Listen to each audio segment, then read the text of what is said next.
Hi, I'm Tom and I talk about code. Welcome to another Rust programming live stream. Today, more work on my programming language. Last time we added, we removed our need for weird workarounds for left expression recursion. Today, we're going to do the other thing related to kind of, in that same ballpark, which is binary operator precedence. Okay, so quick maths exam.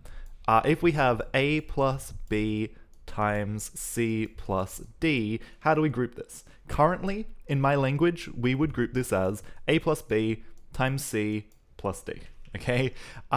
Which, for anyone who knows, if you've ever done like bod maths or bed maths, we've got to do the multiplication first. The multiplication has either a higher or a lower precedence, depending on how you define it, but we want to do, B times C first, right? Which is a different answer in general. So this is just kind of basic math stuff. We're gonna, we're also gonna have cases where we'll have like a to the power of b potentially. This isn't actually a real operator yet, but things like binary Boolean algebra stuff, like what precedence do these have? We need to define ordering for all of these things. So we're gonna start with arithmetic types. We're gonna try and do some stuff so that this gets grouped. And I'm using Parser Combinators, so apparently this is hard. And I don't know why it has to be, right? So I've done a bunch of reading. I found this really cool blog post that I'm going to bring up on screen. Eli Bendisky. I think I've seen this person's stuff featured on Hacker News before, okay? And they wrote this wonderful algorithm about precedence climbing. Wonderful post, sorry, about the algorithm, precedence climbing. Now, precedence climbing, it's about this grouping, right? And they give this similar example as well. And in their example, the precedence. So in their example, higher precedence means they group more, which is good, which is a good way to do it. So they give this algorithm, and this is an imperative algorithm. It's designed for, I guess a more imperative approach to parsing. We're going for a more functional approach with parser combinators. But the thing that really struck me about this algorithm compared to all the other ones I'd read about is that it's recursive, right? And the recursive nature of it really, really jumped out to me. I think I can implement this algorithm using parser combinators. So let's give it a try. Let's see if we can do it. So the idea is that we're going to get an atom. In this case, an atom is either a number or a parenthesized expression. So an expression, wrapped in brackets, which is in itself an entire other expression. While the next thing that we're kind of parsing is a binary operator with a precedence that satisfies this condition, then we keep doing stuff. Otherwise, we just return our current result. And if it satisfies this condition, we get the precedence and associativity of the next thing. We do different things based on that associativity, and then we do this recursive call, and we work out, we actually build our final result. So this is good. I can do this, and then it kind of gives you this tree of calls, which is really a useful way to visualize it. Let's see if we can build this. Okay, so I think I'm on main. I am. So let's check out a new branch, and let's call it binop prec for binary operator precedence. Okay, and let's look at our language, and let's look at where we currently pass binops. Part binop. So we currently do this kind of tail recursive call. Now, I'm not 100% sure how this is going to play with this, not tail recursive, but it's this kind of, I guess it's a similar idea in a way, but splitting this out to avoid left recursion. We're going to find the intersection of these two concepts maybe has some complexity, but the idea is that, we're going to try and parse a binary operator. So we have a thing on the left that is an expression. So we've kind of done this thing already, which is good. So now we just need to keep going. So ultimately, we're going to give back something where the left-hand side has not been filled in. So we're already modifying this a little bit. Okay, we're going to try to parse a binary operator. And we have this really good out where if it's not a binary operator, then this isn't a binary operation at all. Now, this is interesting, right? And this comes back to another problem that I left unresolved last time, where let's say you're parsing this, right? Let's say you're parsing this. Actually, no, let's say you're parsing something else. Let's say you have A plus C Oh, what's a good example? It's the difference between an early out.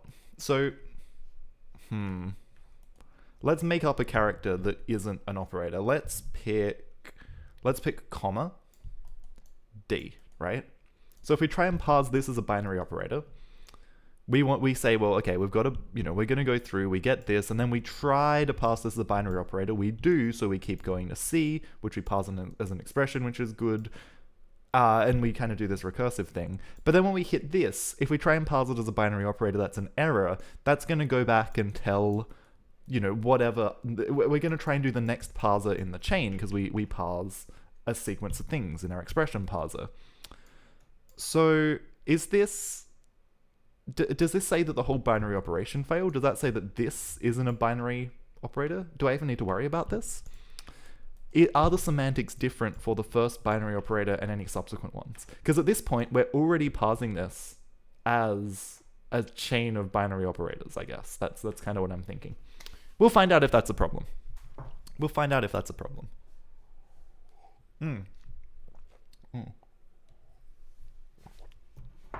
So we grab a binary operator. Oh, so the problem with this bubbling up is... what's the good example of this being something else? Let's ignore this for now. Or, well, actually, no, because we're going to call this recursively. We need a good situation for. Okay, this is the example when it breaks. A plus C times D, except this will be like a star, and then we have a bracket. Or something, right? An open parentheses for something else. Or I guess neither of those are valid syntax necessarily. Maybe we don't need to worry about this. My concern is if it was valid to have like an open parentheses for something else starting here, you would parse this through, and then if you looked for a binary operator here and didn't find it, it would say this whole thing wasn't a binary operation, but maybe it should say that this is a chain of binary operations and then this is the start of the next thing. We currently can't differentiate these cases. I hope that's a good illustrative example. I'm going to ignore this for now. I don't know if it's going to be a problem. If it's a problem, we'll deal with it. Otherwise, let's just try and power on. Right? Do the simplest thing, do the dumbest possible thing, and then fail forwards. But only do the extra work and thought if it becomes a problem. So, we try and get a binary operator, and I'm going to keep referring back to this. So this while loop is handled by the question mark, essentially, because we're going to be recursive. We need to get the associativity. So let's do this. Let's say... Oh, and actually, maybe this does... You know what? I've flip-flopped too many times. And there's a reason I've flip-flopped. Let's write a binop recursive... what's this called? Precedence climbing. And this is going to take a min precedence, which is going to be a U32, and it's going to take an input, which is going to be a stir, and it's going to give back a C result. And it's going to give back this AST bin op and an AST expression. Or maybe it just gives back a whole expression, actually. Let's give back a whole... no, let's stick to this format, because I think that gives us more flexibility. Cool. Awesome. More flexibility with what we actually give back, because we don't care about the left. So if this is a bin op, then we start doing this recursively with the minimum precedence of that binary operator. But we have a different semantic for if we don't, but then we're going to look for a binary operator again.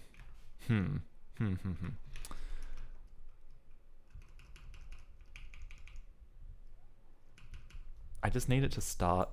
Well, maybe... Okay, I'm gonna write it. I'm gonna move this into a new function just while I think and see, because maybe where we call this, we actually just call this with 0. I think that also makes sense. So we get this. We need to say if op dot get precedence. If it's greater than or equal to the current min precedence, then we keep going. Otherwise, we just say, yep, whatever we got is fine.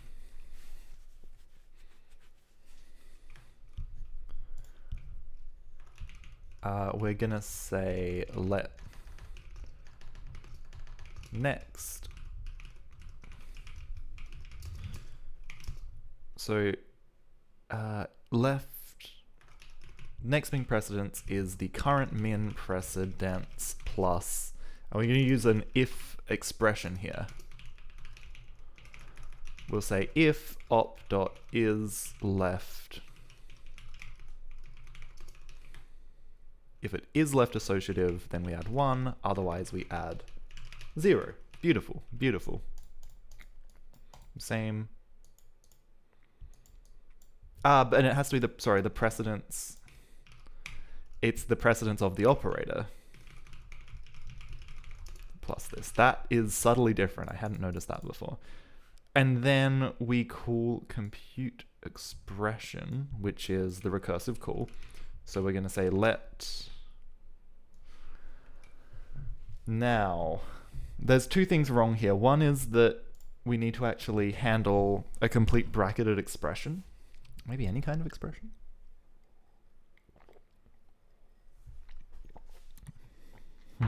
I think as long as parenthesized expressions parse higher than binary operators, this will be okay, so we don't need to worry.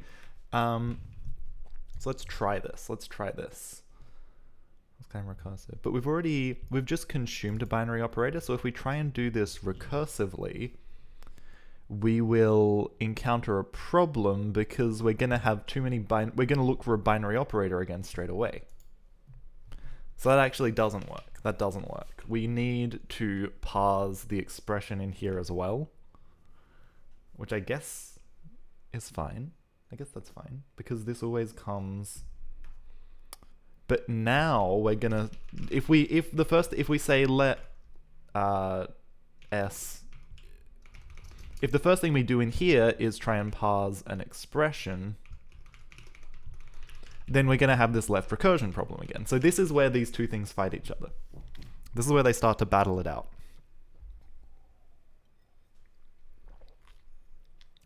So, right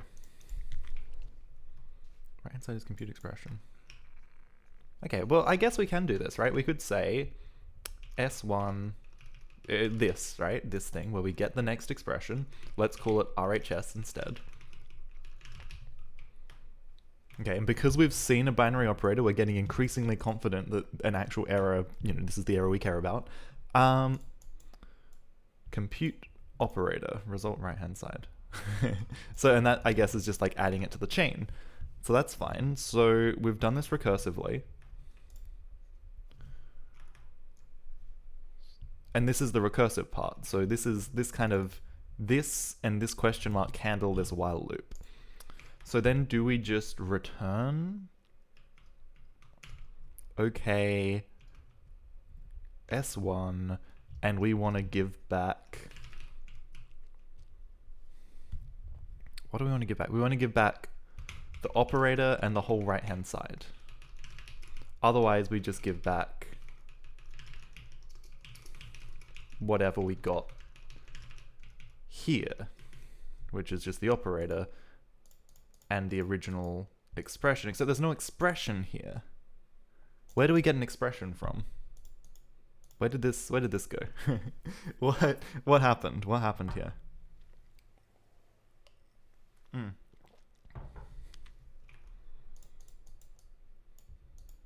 Result. So because we don't pass this result in at the start, like what expression do we get here? This is almost where we need a third option where we say, yes, we succeeded, but there's no... Wait, what? Okay, so what does this mean? What does this mean? Because this is also the key to the recursion, right? We need a base case. What is the base case here? The base case here says, give back, we're building our work up as we go. And we're giving something back at the end. So this is because this is the recursive version, we don't have that work in flight. We don't have that kind of state. So if the precedence, then we do this recursive call. Otherwise, So what does this look like? 2, 3. The precedence is greater than or equal to the minimum precedence. 2, 3, 3. And then it goes, the next thing we see has lower precedence. So it's kind of worth trying to draw it out in a way, I guess. Precedence is less than this.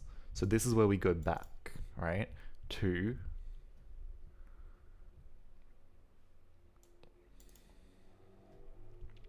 compute atom. So the precedence is less than.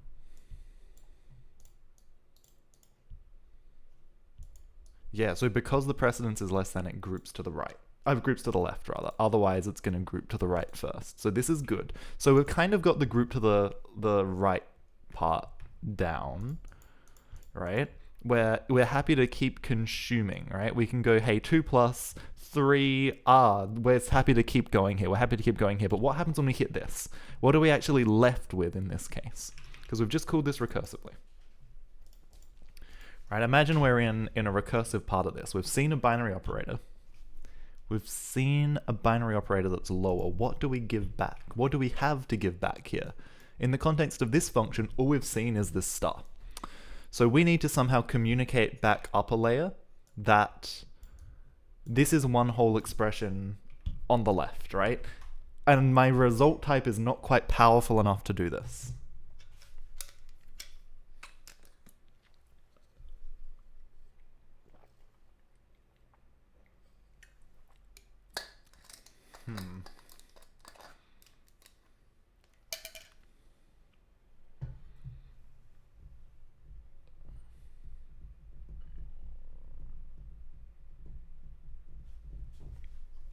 I have to be really careful about what I do recursively here too. So what if, let me change this, because I think this is on a good track. What if I change this to just give back an AST expression?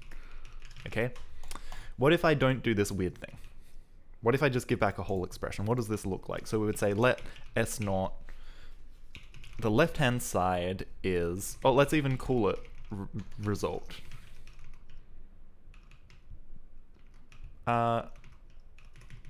No, let's call it left-hand side. I'm actually going to run to the bathroom really quickly while I ponder this mystery. I'll be back in 1 second.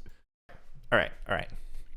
So, what does this look like if I do this the more conventional looking way, right? Because the other option is I could actually just put an imperative loop in here, but I want to keep this as Parser Combinator native as possible. Everyone told me Parser Combinators would make this harder, and I didn't believe them until I saw it for myself. So we're gonna skip. The fact that I have so many skip white spaces in here should also be a red flag to anyone who knows what they're doing. And I'm going to fix that at some point. I am. So we're going to skip over white space. We're going to grab an expression, right? Because it's an expression on the left-hand side. But now we have this recursion problem again. That's right. That's why I can't do it like this. So, And this is why this is very careful to define an atom as a thing that isn't a complete expression, right? An atom is a limited set of things, a number or a parenthesized expression. I don't know. Like compute atom, I guess it might. I don't know. It only calls this with a condition that it starts with a bracket, so you don't get this left recursion problem. So how do I deal with this? I guess the other thing I can do, right, that is also a bit jank, but I could put, I could use a different state, so it's not just a stir. I could thread through a stir and an expression. For now, let's just say AST. We'll pass in an expression as well. This is the expression so far, and so we'll give back a complete expression always. So in this case, we would just give back the expression that we passed in. And here we would give, instead of just this op, we would say, okay, this is an AST expression bin op with, now these have to be boxed, which is annoying. The result, I need to double check my syntax. Box expression,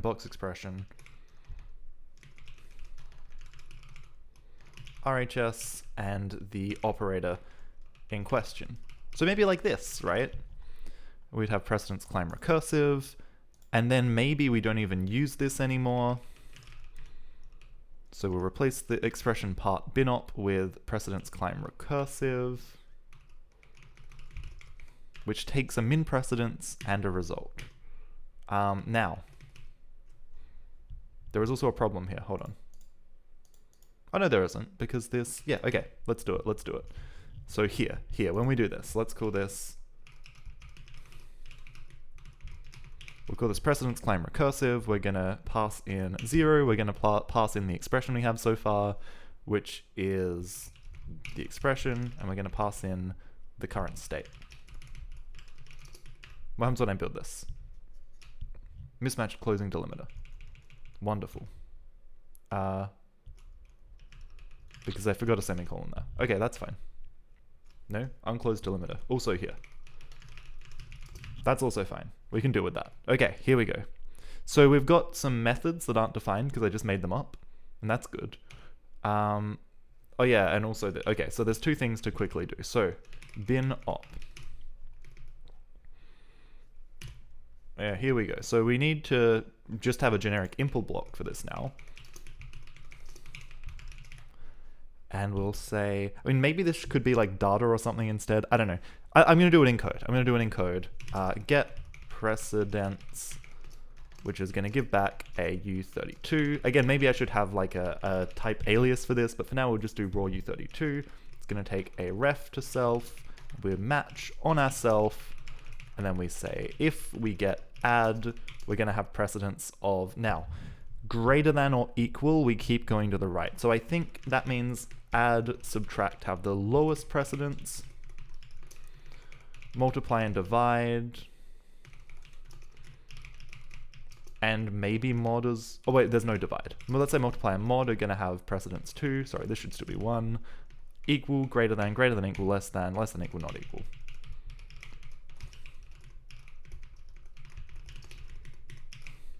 Greater than equal, less than equal. Now, I'm not 100% sure what this means, but I suspect these should actually have the lowest precedence, right? A plus B equals C plus D. You want to do those things before you do any kind of comparison. So let's actually bump everything up by 1, and then we'll give these precedence 1.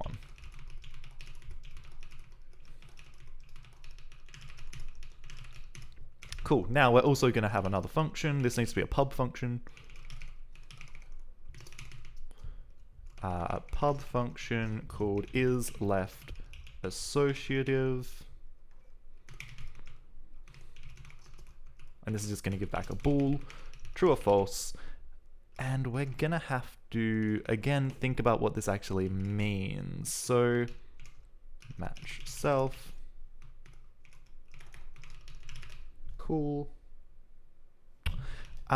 Is left associative. So left associative, let's find an example.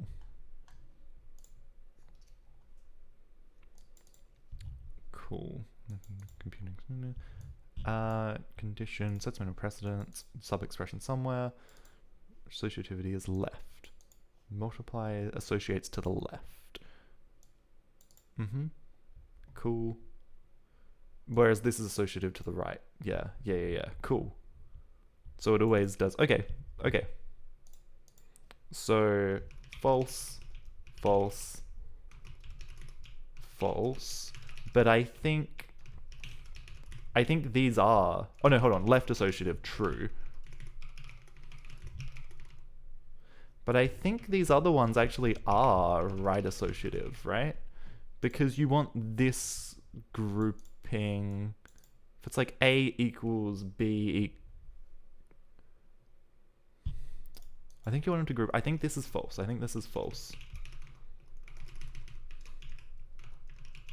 And if it's wrong, like we can just write a test to see, right? If it's wrong, we'll know pretty quickly. Okay, so what do we build now? Greater than.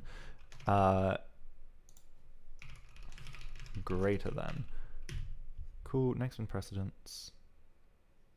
Unused. Oh yeah, because we're not recursing directly. How do we pass this through? Ah, interesting. So, we have hit a very critical problem with doing it recursively like this. A very critical problem, which is that we can't actually pass this information through anywhere. So this really calls out to me that there's something missing from our state. So maybe every time we try and parse an expression, so at our state at the moment, right, everything just operates on a string. And maybe it's time. Maybe it's time to have a proper parser state where we have an input, which is a string slice, and then maybe something else. Now, this is going to have a lifetime. So this is actually going to massively complicate all of our function signatures. But then we also maybe have a which is going to be a U32, right? So maybe we need to accumulate some extra state into this. Now, if I build this right now, it needs a named lifetime parameter. So our state has to have a lifetime of A. This string slice has to have a lifetime of A. It's going to infect everything we touch. Indeed, this is gonna get very messy, but that's okay. We can deal with that. So let's write some functions for manipulating the state. We'll have a new function, which is gonna give back, a new function which takes an input, and it's gonna give back a state. It's gonna give back a self. We'll say self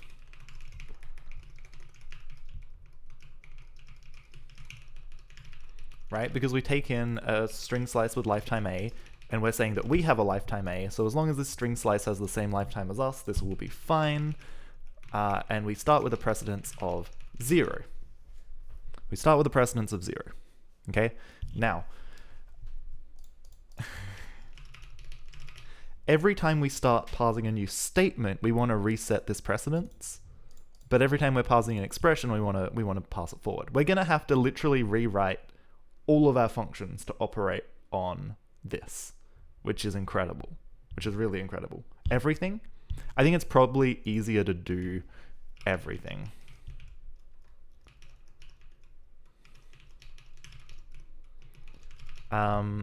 Let's do it like this. And we need to derive a couple of things as well. Derive, we want clone, we want debug, which maybe that's it. Maybe that's all we want for now. We can't copy. I don't think we can copy.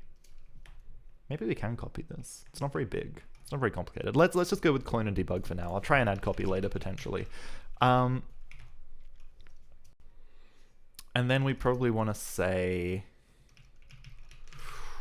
okay, well let's try this. Let's try this.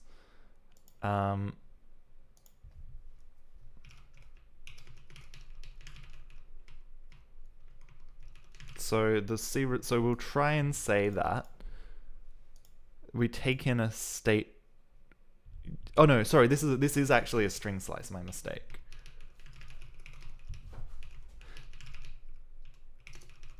This is a string slice with lifetime A. This is the lifetime of our result, and we're saying that the string we give back is the same as lifetime of this. Sorry, my mistake.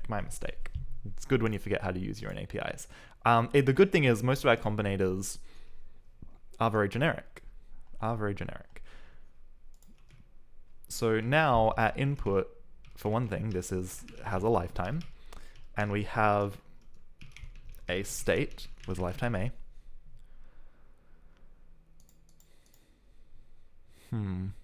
Now, again, we probably need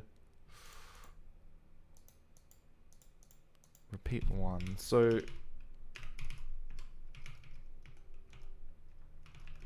where are these defined?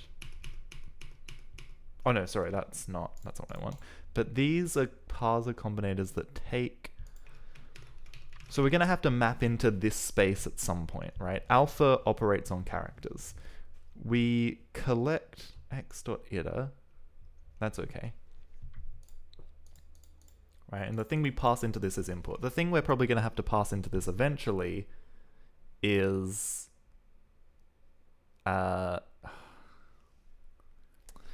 we need good functions that are going to handle this. I don't want this type to have to infect my nice pure Parser Combinator library that operates just on characters and abstract things. But it would be nice to have a good way of saying, run this for this state. So maybe even a function like this, where we would say run, and we would take a parser.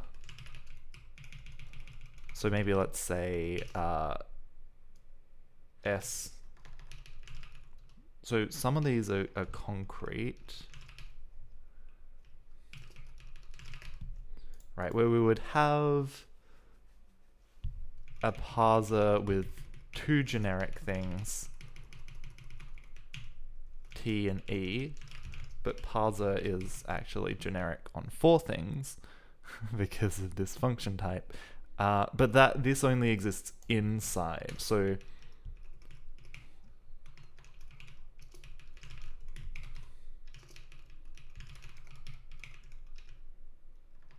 we don't need this generic. Does this generic need to go here? Maybe it does. I don't think it does. Let's try it without. Let's see. Let's see what we get here. So we're going to run a parser and a string slice. No, but we have the string slice. So we're gonna run a parser and we're gonna give back a successor. A result.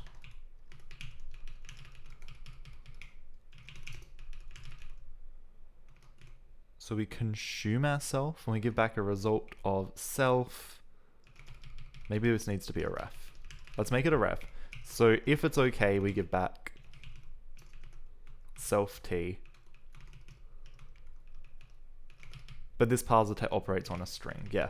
Okay, so this is what I want, right? I want a way of a helper for this type that takes a parser that operates on a string and that kind of wraps it up into this higher level thing. I think this makes sense.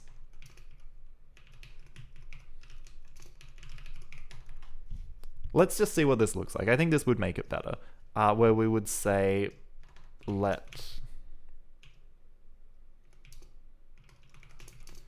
we try to run the parser with our input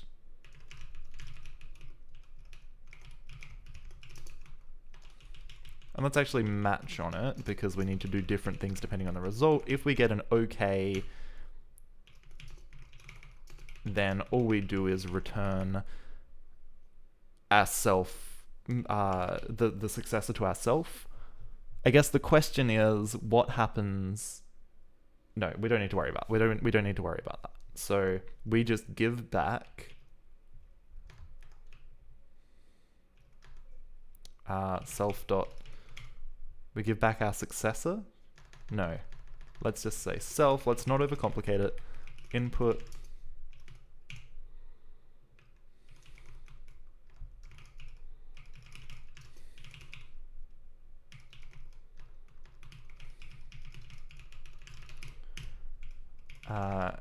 And it'll be okay in a tuple with the actual result. And if we get an error, then we just give back that error. I think this will work. What happens if I build it right now? It's probably going to yell at me about a bunch of stuff. Lifetime already in scope. Okay, so we don't need to do that. Expected named lifetime parameter, yep. Well, actually, but now it just gives back a... but we can't give back a reference anymore, can we? It has to actually just be a state. So maybe we just pass all these states around by value, but the state still has to have a lifetime? Does it? Can I just pass all these around by value? What does this look like? Unconstrained type parameter. Unconstrained. Can I introduce these later? Can I say... Yeah, that's better. me state. Let's get rid of these refs. Let's start passing states around by value, and we'll say state. And we'll get rid of a whole lifetime, which is kind of cool. Expected a function state closure found a thing that operated on strings. Cool, cool, cool, cool. Character token. Okay, so this is where we have to start messing around. This is where things get a little bit trickier. Let me just make sure. Cool, cool. Sorry, just making sure my lesson for this afternoon is still good.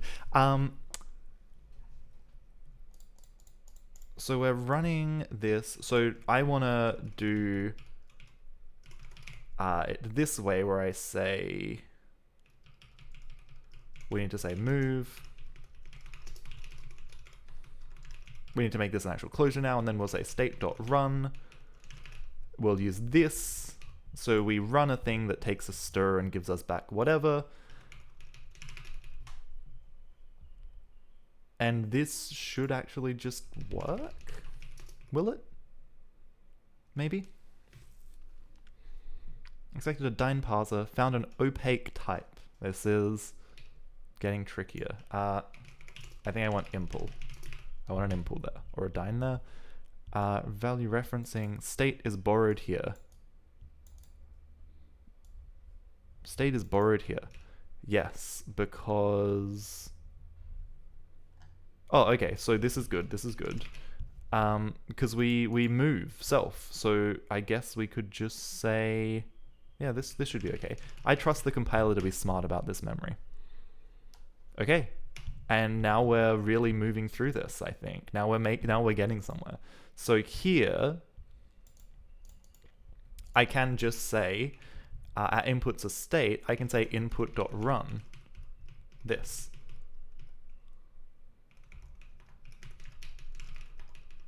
Right, and we're gonna get another input that we can continue to do this with. Now token operates on a state, so that's good. Token is now brought into the fold. Anything we write in this file, we want to operate on a state, but anything from the other file, we want to continue to keep in character land, in string land, in base Rust type land. Delimited named. So this is good. So this is fine. So what if I build this right now? Where's the next error? Token from function stirs from is not implemented for impl for all lifetimes a state a, which is required by impl, required by a bound introduced in this call. Parser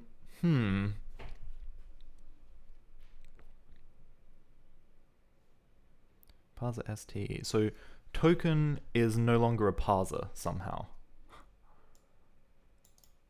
Parser is no longer...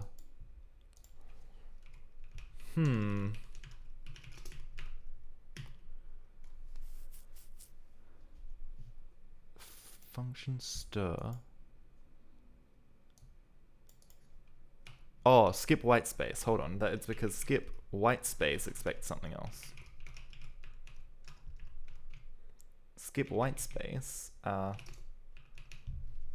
Yeah, this works on a thing that takes a string. So now we want to rewrite this into state world. This is okay. This is good.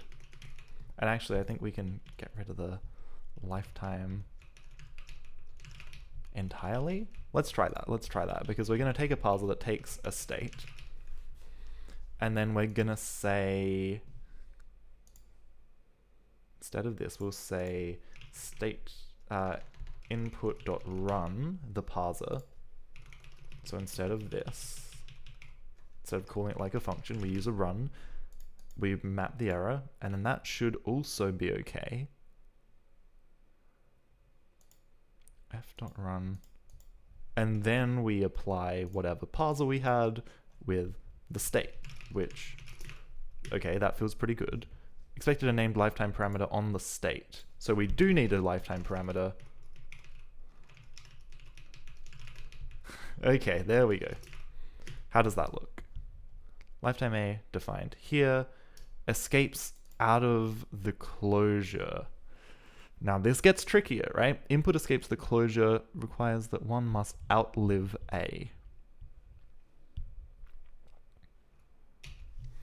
Data escapes the closure. What escapes the closure? How does it, because that's not. Data associated with this lifetime, but this lifetime should be, why is this lifetime smaller? Input is referenced, there's only valid in the closure body, because we move it, right? That makes sense. But, so we can't, because we've moved it, we end up in a bit of a checkmate position. Only valid in the closure body.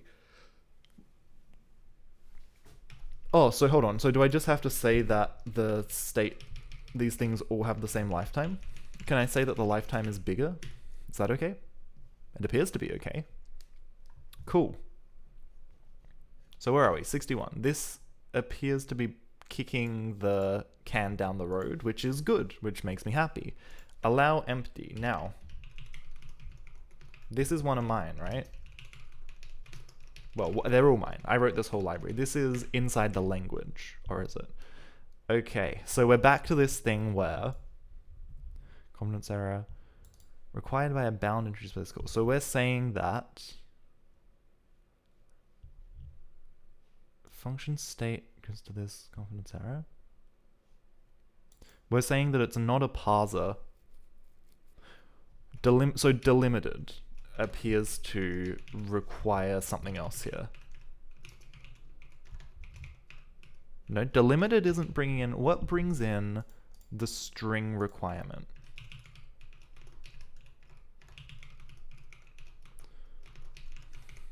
Right, because one of these types, it's saying that the result should have a type string.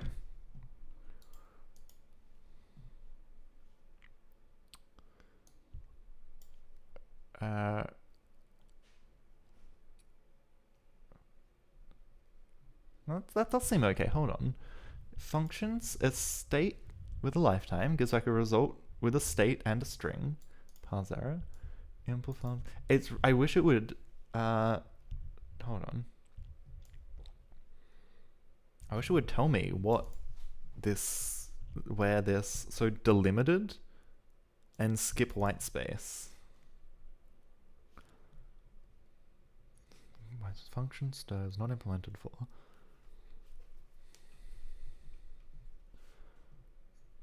So what does skip, so hold on, so skip white space, right?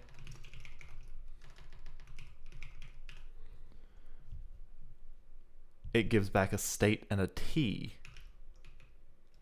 And a T. So in this case, token gives back a stir, so that's fine. So it should give back a state and a stir with a lifetime. Bobbius, hello, welcome.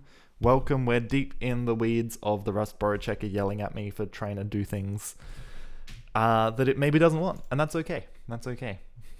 We forgive the Rust borrow checker. We embrace the Rust borrow checker. It's going to be good code once it works. It's going to be very clean. It's going to have 0 bugs.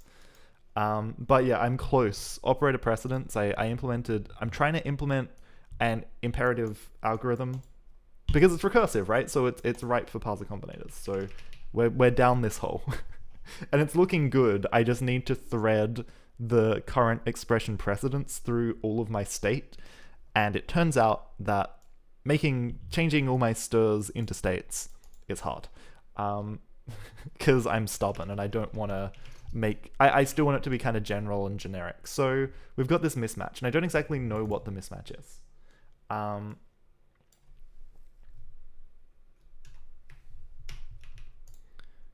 So delimited. What does delimited operate on? It takes a delimiter of type G, which is a stir.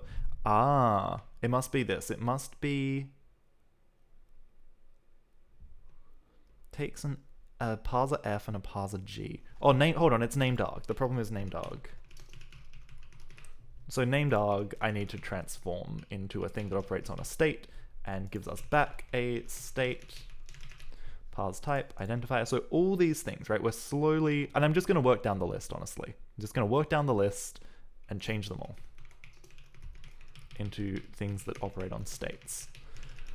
Token is okay, parse type, we'll get there. Input, so this is one where we're going to have to be explicit about how we handle the state because of this car predicate or, so we can say input.run. We just wrote a little helper utility for my states. This is going to have the same thing. We're going to say s0.run. It's all a lot less clean now, but that's okay. It's okay. Bobbius, what have you been working on today? Have you done anything cool? Anything interesting?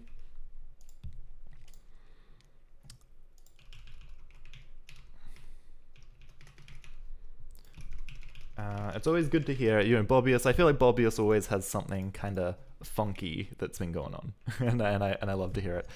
So we're gonna say input.run, and then we map the error, which is cool. That's a cool way to do it. I like it. I like it. Literal base 16. It's gonna take a state and give us back a state. Yeah, Bobbius, done nothing today. Hasn't thought about code. I love it. Sometimes you gotta have chill days where you just don't think about code. It's important to take breaks. I love it. That's very healthy. That's very, very balanced. Okay, so input. So this is okay actually, but then this needs us to use our run helper. S0.run. Cool. Because this operates on other stuff. We need to pass. I've basically made updating the state, like there's still stuff that just operates on strings, and the handling and progression of that is just kind of magic, which is kind of awesome, right? I don't want to have to think about, you know, run this thing and then update the state, the string slice that it points to and then pass it on, blah, blah. I don't want to worry about any of that. And then once I have all these higher level constructs that are built out of things that care about, you know, what a specific character is, at a certain point, I stop even noticing, like I just use all my old APIs in the same way.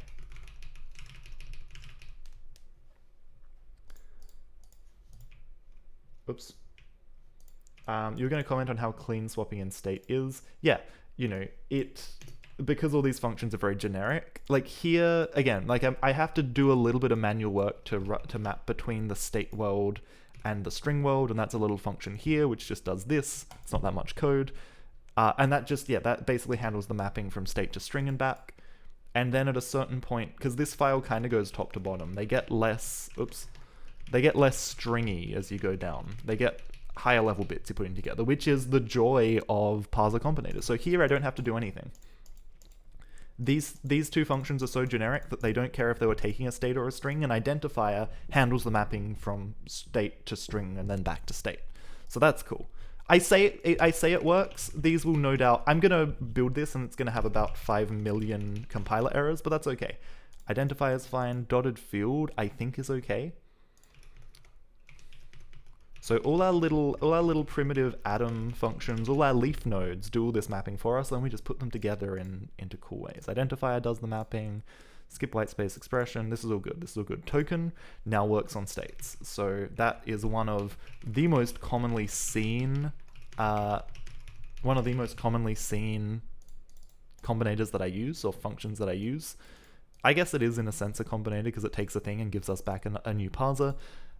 Token, expression, awesome. Oops.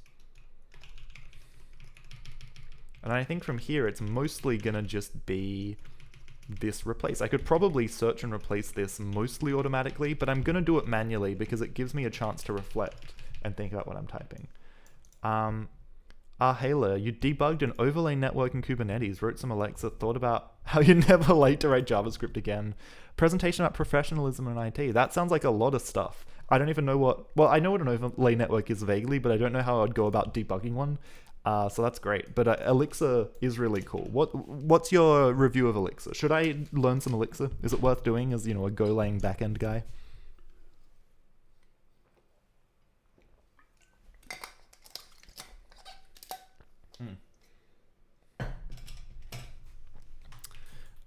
Cool. So token wrapped.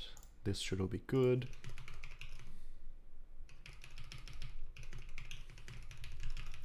These are all tokens, so this is no drama. I still suspect there might be a copy or lifetime issue somewhere here that I haven't really factored in, but we're going to find out the hard way by reading 5 bajillion lines of Rust compiler errors. Unfortunately, this has to be a big bang. You can't half do this. Actually, I think this function no longer exists. And similarly, this no longer exists. The min precedence now comes from the input. Actually, we should probably get it from S0 because that is technically more correct.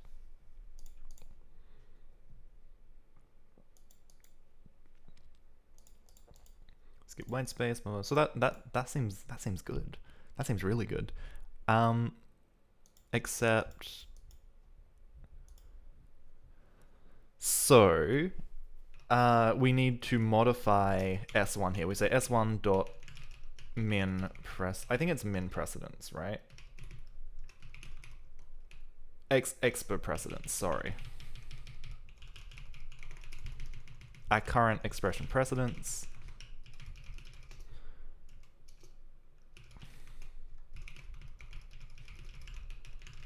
Cool. And actually, I can probably just collapse this all onto this line.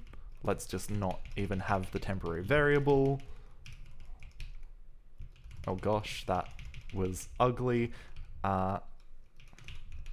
Cool. Okay, so we work out the next precedence for the next thing we do, right? Because we thread this state through. This state now handles all of the precedence. It handles how this gets threaded through, which is amazing, which is really, really cool. This is all fine. Now we're going to do statements. And statements are going to have this really cool thing they do where they reset the expression precedence, because that's where we do it. Elixir's worth learning because OTP is awesome for building distributed parallel systems, right? Pleasant functional language. Discord folks do everything in Elixir. Interrupts with Rust. Yeah, 250,000 people in one channel. That is awesomely parallel. I can't remember. I was talking to someone I've been working with recently the other day, and she was talking about, you know, like, wanting to, currently we have a little site we've been working on that's only static JS, like there's no backend, and talking about building it. She's like, oh, you know, we'd need to do like DevOps and all this stuff. And I'm like, look, we're selling to schools, right? She was talking about like database sharding, and I'm like, look, we're selling to schools. How many schools in Australia are there?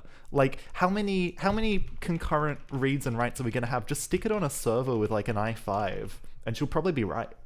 You know, let's not overcomplicate this. Let's just chuck stuff in a single SQL server, and if it becomes a problem, it becomes a problem, right? There's a real limit to how big our user base would be. So I'm a big fan of that. And like, I don't know, I guess that comes back to bite you eventually, but also maybe it doesn't. And if it doesn't, it really saves you a lot of money. But I think either way, it saves you a lot of time and money getting up and running. So I don't know.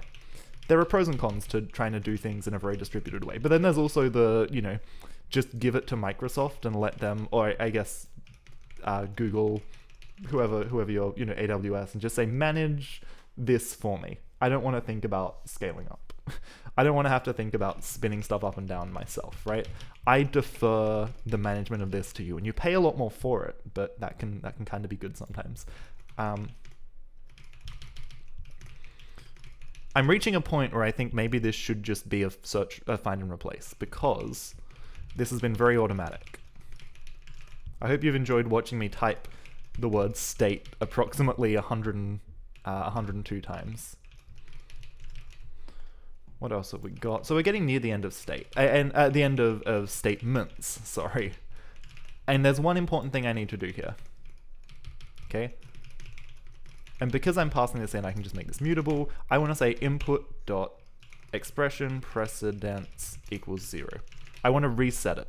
At the start of a statement, we reset our precedence, because every new line, every new statement, you know, it's kind of like the start of the chain again. When you have these chains and these nested chains, then it matters a bit more. But here, you know, we always start our statement with 0 precedence.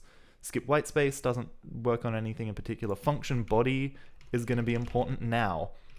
Let's do this with a state. But at some point, yeah, so here at the topmost level, we want to still operate on a string. So we don't want to push this abstraction out to the consumers of this API. Anything that's public should just operate on string. This should be invisible. This should be an invisible abstraction. Inline ASM is good. And again, the next big thing I do, now that I'm fixing this, the next big thing is to get rid of skip white space and actually tokenize stuff properly. That would be really good. Hold on, here we go. Not car. There's a not car in here. There's there one in function body too. No, but here it's important. So this needs to be, uh-oh. We have a problem. We have a problem because these two things are different, so we can't actually use our wrapped combinator here. So I'm just going to put a comment here for now. And maybe we just pretend inline assembly doesn't exist for the time being. That's kind of tempting. So state.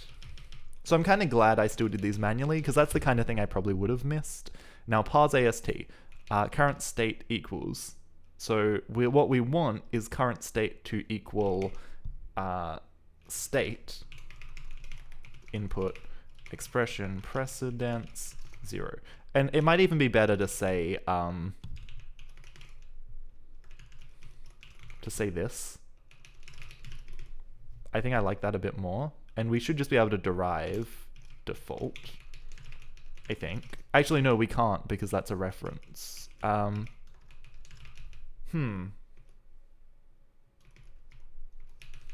So what if I... Oh, whatever. It's just one field. It's not really worth it. All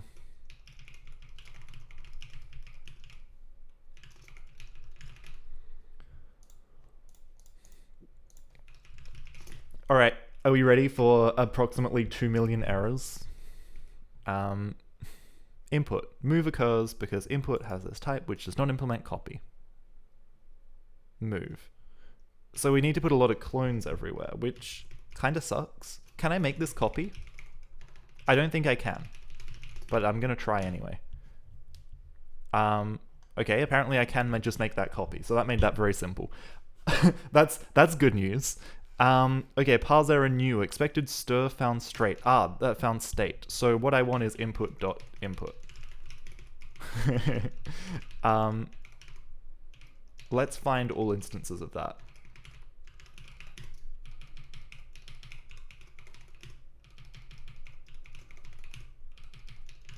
Cool. So we can fix a whole category of bugs there. Now we have this problem again. This is the one I annotated just before, so that we can't really fix easily right now.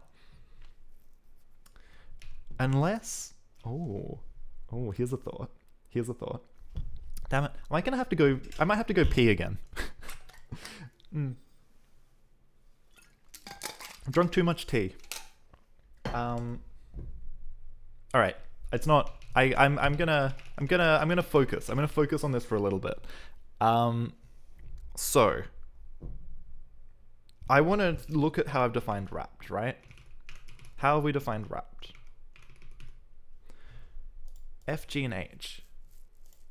So actually, technically, this should work because the type of F and H is ignored, right? So we should be able to have it wrapped with different combinators. T, Mastic Warrior, T is indeed like that. Thank you. Thank you for stopping by. Welcome. Welcome to the Rust, the cargo era battling stream. So why doesn't it like me using wrapped like this? Because token and not car do have different types, but the way I've defined wrapped with many, many generic parameters should handle this case. What's wrong? Is this the actual line? Yeah, it is. Oh, you watched my PS2 series. Excellent, excellent. I'm gonna get back to it, okay? I have quietly been doing PS2 stuff slowly, and I'm gonna find a day where I have like 5 or 6 hours and I can just live stream Vector Unit 1 coding until it works. I'm gonna get back to it, and I think that's gonna be a really fun stream. Okay, so, required by a bound introduced by this cool, state with confidence. Function state is not implemented for Oh. So actually, all this... We should input map. Map? We map here. This should be okay, right? This should just turn it into... This is a combinator that operates on string, and this should transform a combinator that operates on string into one that operates on a state. So what's this saying? It's saying that this isn't implemented here because it isn't, right?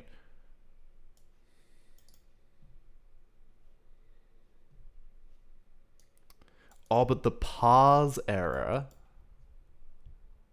No? No, that's okay. State. So it needs this to be a different type. Needs this to be a different type. Parser, where...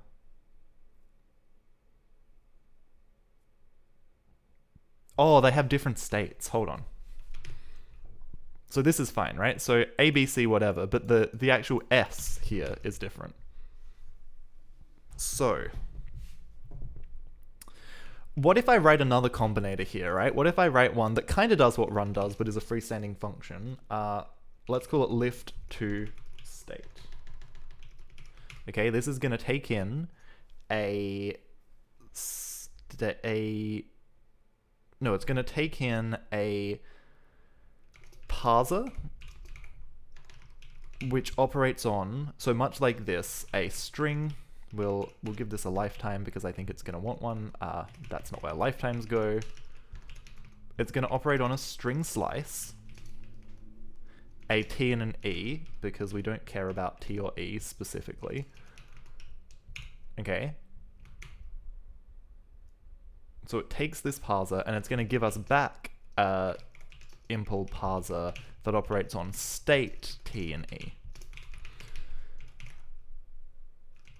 So we're gonna take in a state, and then we're gonna use state.run on the parser P, and that's it. That's our work done. Take my time, we're all here for the vibes, perfect. Yeah, that's the goal, right? Just chill out, take life slower. That's why I quit my full-time dev job, to just goof around and do other stuff and like do private tutoring and play music, and yeah, it's good. It's a good life. It's a good life. So what's the difference here? Like, why is this different? This is different because it doesn't require us to actually hold the state in our hand to call this method. We can actually just give a closure that'll take one. That means that this plays better with our combinators. This should just work. This should be okay, right? We can do this. Except maybe, I don't know, maybe I need to actually make this an impl function. We'll find out. We'll find out. It's a 115, so we'll call this 115. Basically anywhere we use wrapped. Sorry, here. So, is this it? That's not quite where it was. Unterminated character literal, that's because I missed a thing. Oh, this state can also have the same lifetime as the string. That should be fine. Type annotation needed. Okay, so actually, let's do this instead. Impl function state to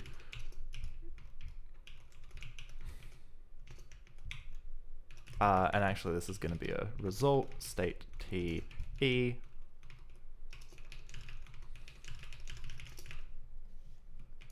Thank you. I love having the Twitch chat. This is better than having an LSP running. You know, that's all I need. State is only valid in the closure body. The state outlives the thing. Can I say that the state we give back has the same lifetime? Can I say that these are all the same lifetime?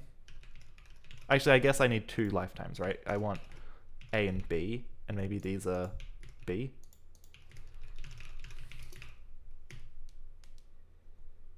No, captured outer variable. P has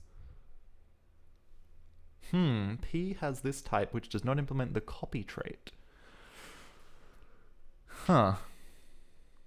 Move. We have to move because it's captured. I haven't run into this before. How have I done this other places? Hold on. I've got other functions that do this. E clone. P impl parser. move, and I use p inside here. What's going on? What's this?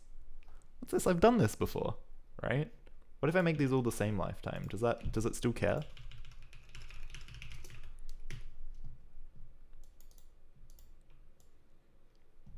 Does not implement the copy trait. What?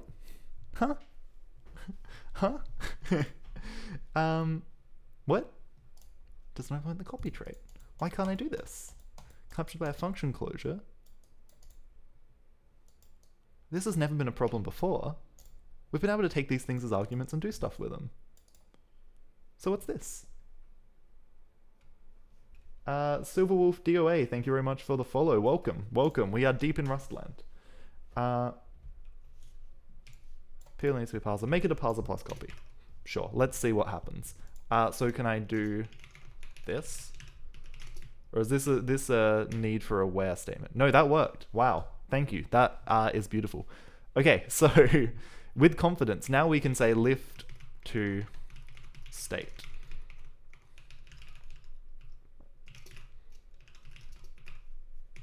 Does that work? Not quite. Copy is not satisfied because a function isn't copy, right? That kind of makes sense. This is not copy. You can't copy a function. You can't copy a function closure, I guess. Okay, I'm going to run to the bathroom. I'm going to think about this more. And then I will come back and I'll fix it because there'll be an obvious solution that'll appear while I'm in the bathroom because that's what always happens, right? That's the joy of bathroom breaks. All right, back in a second. All right, so I said I don't get impl. When you use impl in the parameters side, it's syntax sugar for the where clause. Yeah, that makes sense. Totally different meaning. Yes. Okay. That is actually, that's good. That is a very concise explanation. Thank you. We still run into this problem where it wants us to copy a function and we can't actually do that. So I can satisfy what it's asking for, but I don't understand the difference. I don't understand what's different here.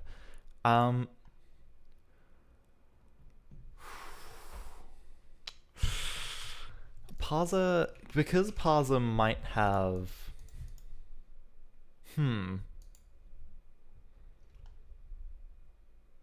So what if I change this a bit? What if I call this f, where f, that needs to go before the brace, f is, so this is what I have at the moment, right? Parser s,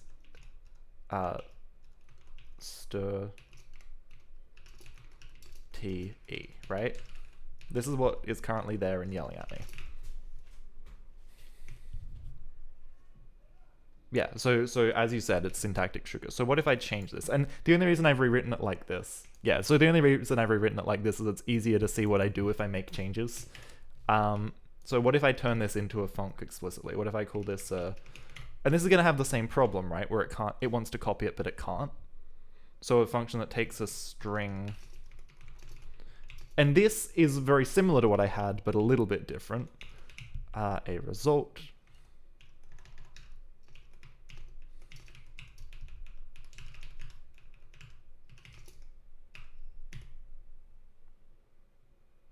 Expected a trait found type. Oh, sorry. So not impl, just that.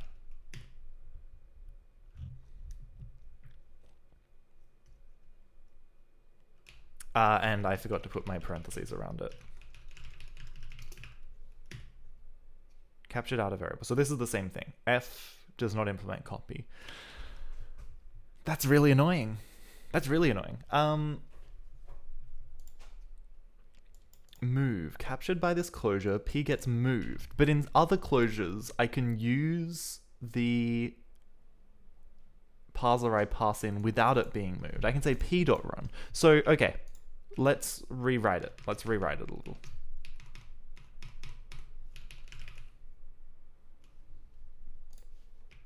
Concerned about my return impl. I mean, this has worked for me. So returning something that, all I'm saying is it fits a trait. I thought this was how you did this. If there's a better way, I would love to hear it. I fully accept that this may not be ideal, but yeah, okay. So let's basically just do this again, right? But I'll wrap it in a function that is easier to do with. Instead of self, we'll have state. Yeah. So this isn't ideal. Oops, I misindented that. That's okay. Okay, so we have this closure. Instead of self, we're gonna say state.input, and we'll have state.this. Does this have the same problem? Self not aligned function. Oops, state. We'll give back a new state. Okay, so for some reason, that's really funny. If I don't call this method and don't pass that in, it's okay. I don't know. I guess maybe the problem is maybe it can capture by reference here or something. I don't know. That's weird. We're going to push forward with this. So what is the problem here? Trait bound, function state. So it's the same error that I had, even though needs to parser stir. So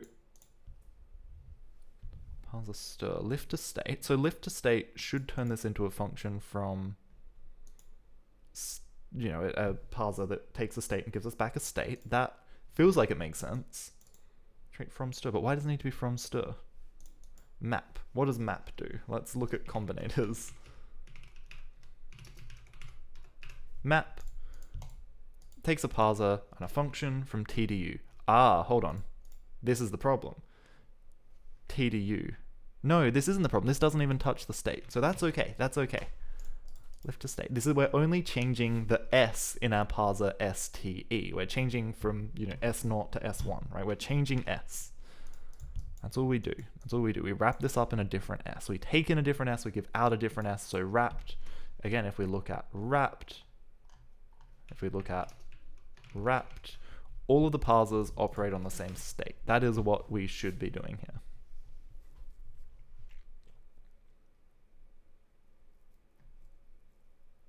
Ah, and so this isn't input.run anymore.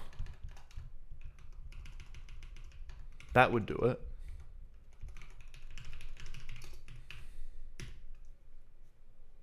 Cool, now we're on to the next one. Okay, so we're not, this whole map now can actually operate on the whole state level. So we say lift to state. There we go, that's better. So let's look for other input.runs. With confidence, map. This is okay. This is okay. Where's my to-do? This. This is the one. So we just say lift to state. And we run it like that. Beautiful. No more auto. Okay, now precedence climb recursive, we just grab the input state and we grab the expression precedence.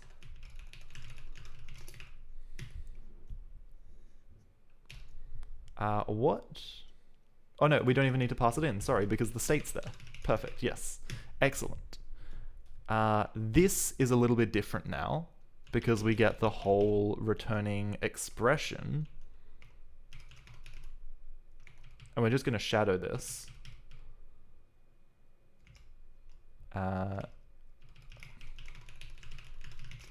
Cool.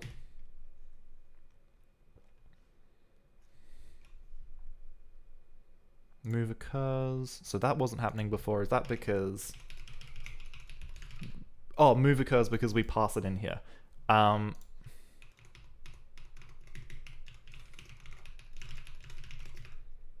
We can just clone and that fixes it. Excellent, excellent. Current state. Current state. This expects, that's okay. So we can say current state.run.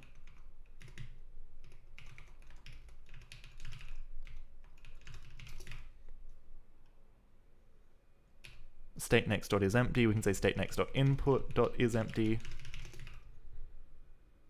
Okay. And then what we do is this. Okay, we're getting closer. We're getting closer. We fixed an entire category, entire pass of the compiler. Quick summary of impl and return position. Imagine function something t goes to t. The cooler gets to pick the return type and the function is agnostic to the type. Yes. The coolee. I think that's what I want here, right? Because I want the coolee gets to pick the type. I don't, like, it should just implement parser. I want it to work with different things. I had problems when I tried to return a t directly, right? Or a parser. I had problems. I had problems with this. And putting the impl there was the thing that broke it. And it may not be the right solution, but if there is, like, I think this is what other Parser Combinator libraries do when I looked at nom, for example.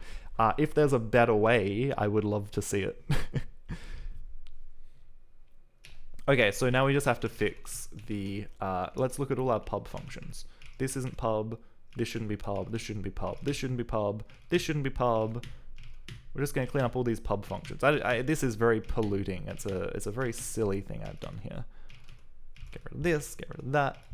Gosh, why are these all public? Why did I do this? Oh no, path AST needs to be public. That's the only thing here that needs to be public. New is never used. That's a good point. I guess, let's look for everywhere we create it. So, new input. We can do it like this. That's a bit better. Oops. Now it's used. Medium high. And some things that are unused, which is great. I'm happy with that. So, what happens if we run our tests now? Does it blow up? It gives me an error. Oh yeah. Because these things now. Oh dear. Run parser. This. I think we need a new function called run parser. Okay, so we're going to make a function run parser that's going to wrap this up for us so we don't have to think about the state. Because I don't want to have to think about the fact that there's a state here, right? I want this to just happen under the hood. So run parser, it's going to be generic on S, T, and E. It's going to take P, which impls parser S, T, E. Actually, it's not going to be generic on S. It's going to be generic on T and E. So it's going to take a parser that operates on a state, and it's going to take an S that is a stir, and it's going to give back a result.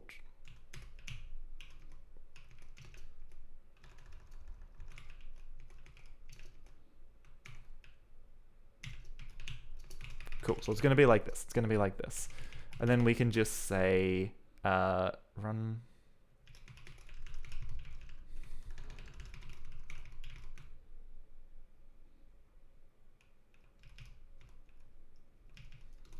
So we'll still use run parser. We'll pass this parser, and then we'll just say state new S. Cool. And we do it like that. Okay, so couple of errors. Unwrap toString. We can actually implement toString here.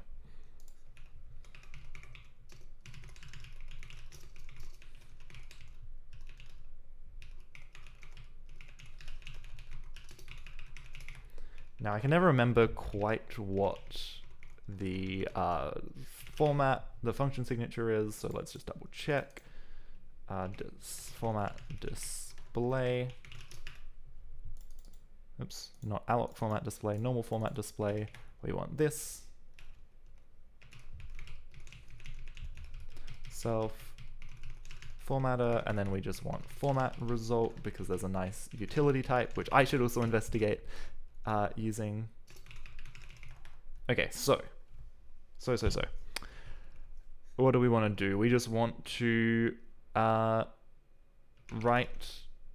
to f self.input.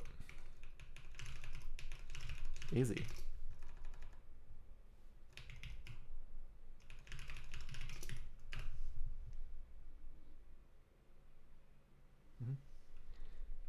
Okay, so this isn't quite right. I need to import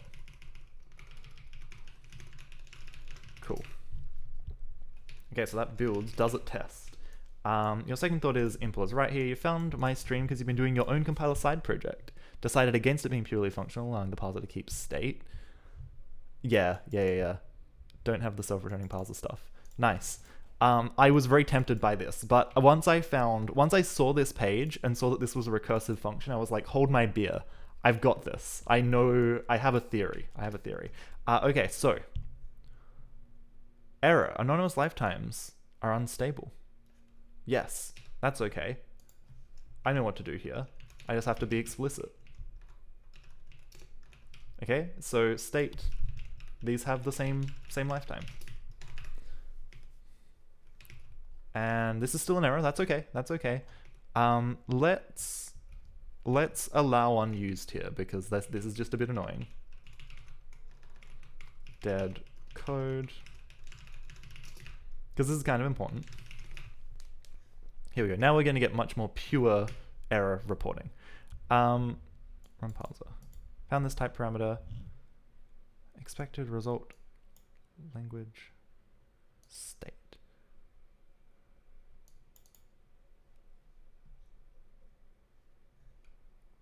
Found result TE.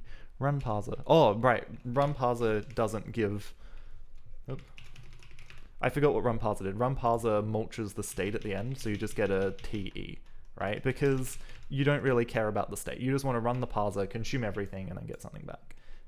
You found me doing PlayStation 2 dev stuff. Yeah, that's what most people say. That's my most viewed video by an absolute country mile. And I really want to get back to it because it was fun stuff to do. Run programs never used, that's okay. Lifetime required for type S. Explicit lifetime required for type S. So does that mean we need to say this, tie it all together, now our tests are going to run, and they're all going to pass. Okay.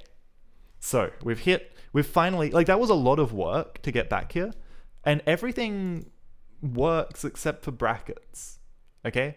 So, what goes wrong? We parse a bracket, that's a complete expression, and then we don't keep going.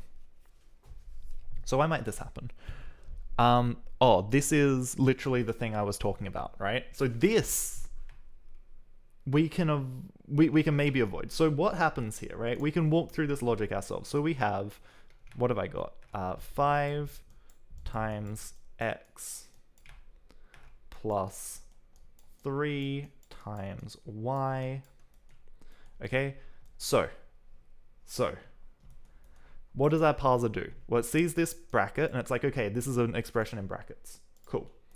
So it keeps going. It looks at this 5. So now we're like one layer deep. It looks at this 5 and it's like, hey, here's a number. Here's an expression. This is a valid expression. Can we keep going? We're one layer deeper. We see a binary operator. And then we're like, hey, okay, let's keep looking for stuff. And we find this x, which is great.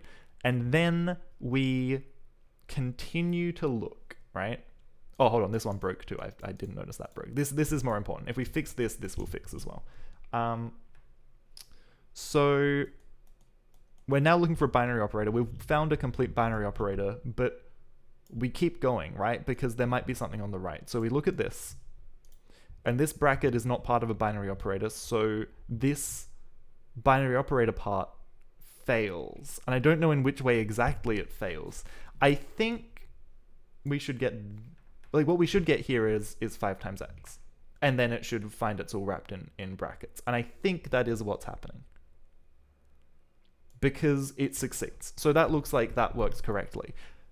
But then it doesn't continue to look for this. What I'm guessing happens here is, so once it's done here, it now looks for the next thing, which is a plus. And it's like, okay, this is a binary operator. Try to parse this thing to the right. And for some reason that must fail, so it just stops here. Okay? So, what could be going wrong here? What could be going wrong here? Because brackets always are going to have higher precedence than binary operators, because binary operators always happen last, even after array indexes. They always happen at the very last. So why are we not continuing to look after a bracket? And it's really, really hard to work out why these things fall apart, why the wheels fall off. You're more less interested in the game side of PS2, more on the technical stuff. Exactly, right? This is what's really interesting here. Got a heap of them, overflowing them. These are high quality. These are very high quality. Thank you. Okay, so we need to look at the expression function. Bracketed. So bracketed's up there, right? So we try and find something and potentially it's bracketed. So why in our binary operator, in our recursive bit, I'm gonna do my usual debug print line special, right? So let's go println, and this is actually a really good way to debug these. Could I try to parse it as postfix? So it's kind of, right? Do you parse what? Do you mean the bracket or the operator?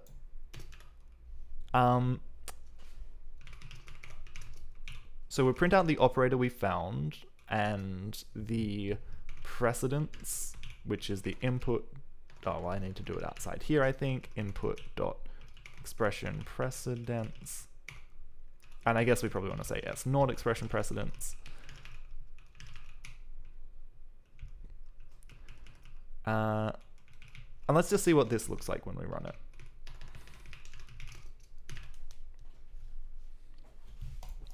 Okay, so we find a plus, we find a plus, we find a plus. Interestingly, this does not appear to ever increase the precedence. Oh, well, let's look at this, sorry. So precedence, so when we get here, we have a precedence of 4, which seems quite high. We find a plus. So we find a plus with precedence 4. Okay, this is what's going wrong. So we find a plus with precedence 4, and this isn't greater than or equal. So we're like, okay, cool. We're done. We're done. So I think at the end of a bracket, we need to reset our precedence as well. I think. Let's try that. Let's try that. Expression.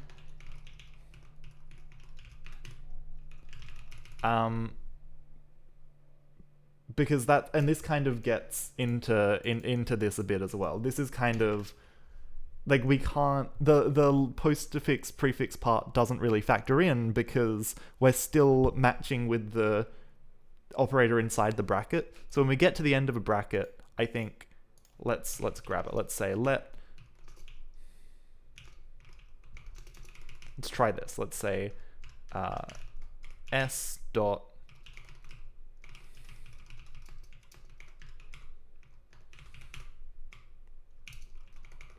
let's try this. Because that builds. Does it pass the test? Okay, well it passes the bracket test, which is good. Try and does it? Expression brackets, yeah, it passes that. It still fails this somehow. And I mean, this is a much more complicated test, right?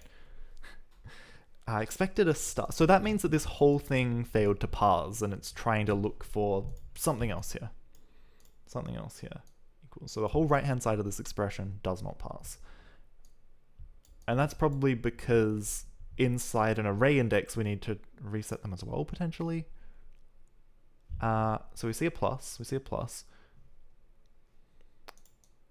We see a plus with the precedence of 3. So I think this must be like the end. So this is the last plus we see has to be one of these two, right? And we have precedence 0 for both of them, so that's okay. So why does this not parse as an expression anymore? That's really interesting. Because this one test has given me trouble before, and I think it's kind of an important test, like it's this one, right? So there's some goofy shit going on here to make this to make this happen. But it's good. We can actually see that when these when these pluses are hit, they all have low precedence because they're all just one-offs. I don't know why one of them suddenly has very high precedence. Although I guess it's because we've seen plus. I guess it's carrying over from these two, right? So when we see this, it has a higher precedence, and so we don't, like, we try and left associate this somehow. We don't right associate it. So we also need to reset our associativity on the right hand side of this equals sign. Our precedence, sorry, on the right hand side of this equals sign. I think that makes sense. So array index, right?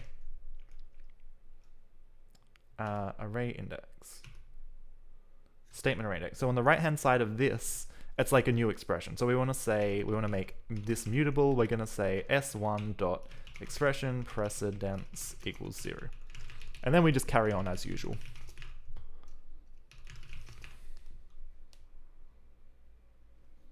Okay, that looks better. So all of our language tests now pass, which is good. And that made a lot of sense. However, within functions, we now have the same problem, right? When we parse an argument list in a function, this plus, like, we need to reset our precedence. So there's a bit more work to do within statements to make this all work.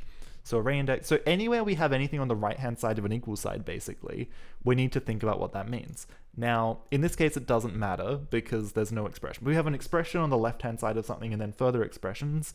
The precedence needs to get reset. So assign struct field, this is fine because these are just identifiers. Dotted fields, these are okay because these are just identifiers. Expression. Okay, so here we need to do it as well. Let's say s2.expression precedence equals 0. I should probably make this a method, or, you know, just like not this, but that's okay. It happens. Array index, we've done that here. Variable declare, that's okay because there's only one expression. So any statement that contains multiple expressions is gonna have this problem. Declaration of inference, that's okay. This is okay. If yeah, see, so when we have if and else, when we get to, well, these statements will reset it, but we probably want to call it here just in case. We probably want to say, like, hey, before we start parsing this, let's also just say s2.expression precedence equals 0. Let's reset it here. Because that's going to be significant, but then we pass statements which don't have this problem, and then that's the last expression. While is not going to have the same problem, because after we pass this expression, everything else is a statement, and the first thing parsing a statement does is reset the precedence. Continue has no expression, break has no expression, statement expression only has one expression. Where is our function call? Oh, that's an expression, hold on. I forgot. Okay, so each of these expressions,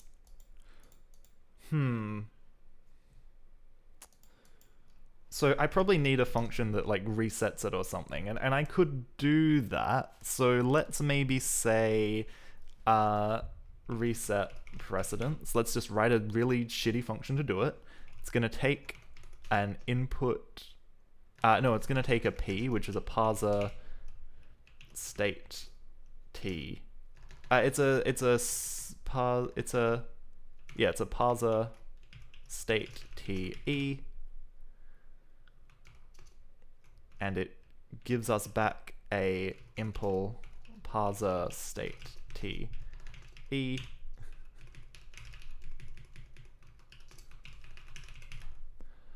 and it's gonna say,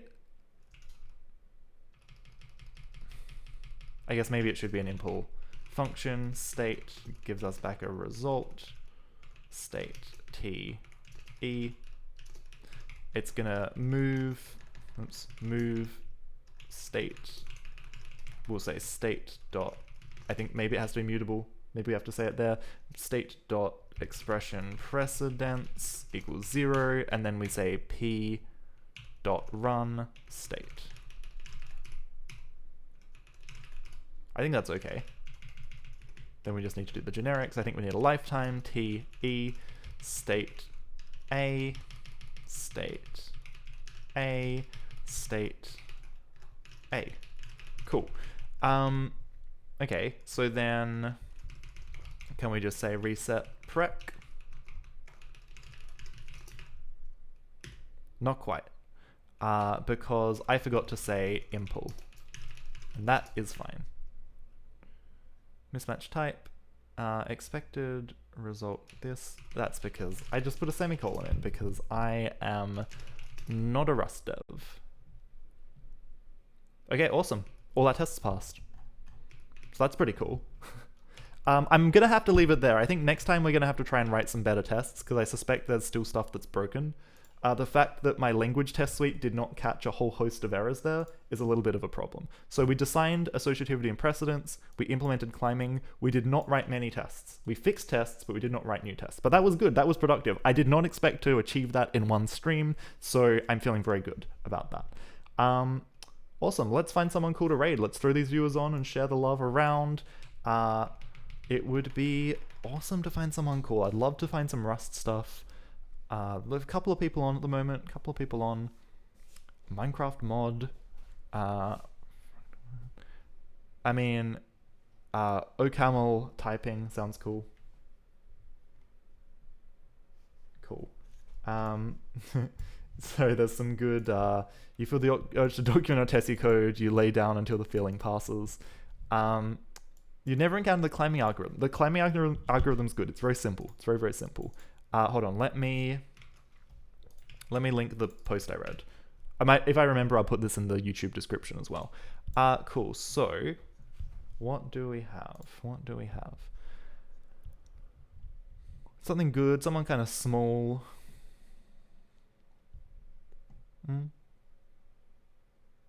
UE5 saving and loading. Bot dev. Always happy to take recommendations for who to raid.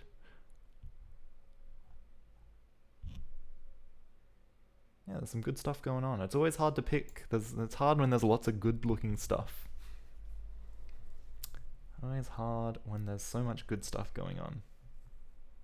Oh, Anakin Luke, welcome. Sorry, you've caught me right at the end. But thanks for stopping in and saying hi. That's cool. We're gonna find someone cool to raid. Let's watch some OCaml. I think that's cool. I think that's really cool. I don't know. I think this is a different OCaml streamer. I don't know how many there can be. But yeah, I don't think I've seen this person before. So let's go share some love to this channel. Thank you everyone for tuning in. Let's do it. For everyone watching, everyone following on YouTube, thanks for tuning in. I'll catch you next time. Bye.